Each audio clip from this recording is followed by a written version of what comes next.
ચાલ તો આજે અમારા ઘેર બની ગયું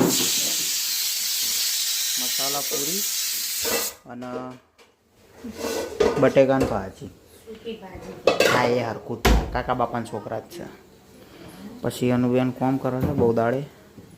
અનુબેને બનાવ્યું છે આ એમનું કંઈક વિચિત્ર વાનગી, એને કંઈક ભાત કેસ મસાલો. હા એ જ અને મસાલા ભાત જ કહેવાય. જો પૂરી વણવાનું ચાલુ કરી દીધું છે નીતાબેને. આ રીતના વણવાની આપણે ડાયરેક્ટ તેલમાં નવરાઈ દેવાની, પછી ખાઈ લેવાની. અમે પૂછ્યું કોઈ તાર જોડે દોડાઈ જોઈ લો આ રીતના બનાને એટલે કહીએ હોશિયારી તો તું